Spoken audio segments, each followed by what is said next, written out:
Ненадејна понуда денес премиерот Зоран Заев му испрати на ВМРО ДПМН и останатата опозиција. Во утринското интервју за Слободен печат, Заев изјави: Дел од новата политика, мислам дека имам толку почит во СДСМ да го поминам тоа, е да отворам дебата за заедничка власт и влада со опозицијата. Предлогот, според Заев, е во интерес на граѓаните и државата и не се работи за политички иновации, туку за европска пракса во реални и искрени демократии. Ние 15 години ЦДУ и СДП заедно. Швајцарија знаеме сите, имаме најмногу начин таму.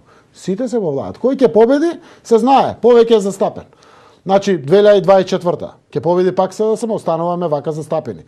Од 9 министерства, опозицијата има 4, власта има 5, премиерот е на власт. Ќе победи опозицијата. Обратно, секој со својата одговорност. Тоа блокадите у парламентот.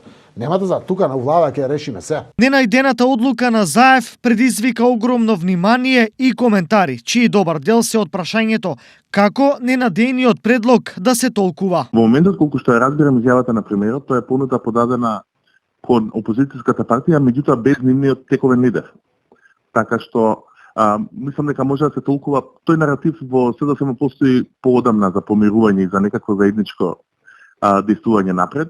Меѓутоа очигледно е дека премиерот би сакал да соработува основно речено со некое друго раководство поумерено на ВМРО ДПМН.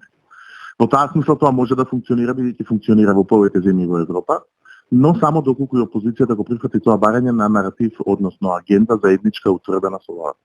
Оваа понуда доаѓа неколку дена откако тој го потврди своето парламентарно мнозинство. Мислам дека повеќе се работи за некакви забрзани реформи, односно обид за некаква позаедничка агенда околу оние закони кои треба да се донесат, а се неопходни двотретинско мнозинство е неопходно.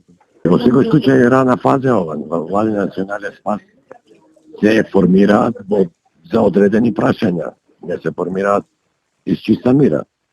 Така да треба да видиме која би била идејата, која би била целта, и тоа не е нешто невозможно, не би било прв пат. Ние сме имали 2001 така широка коалиција, широка владена коалиција, и тие цели за кои ги имаше таа коалиција ги сработи.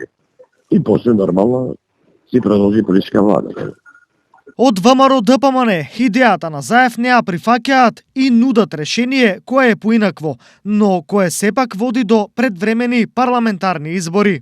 Доколку експертската влада начело со човек кој што би бил заеднички прифатлив, надпартиска личност што може да води државата напред до локалните избори, а потоа да се организираат предвремени парламентарни и локални избори, ние сме спремни да разговараме за таков концепт.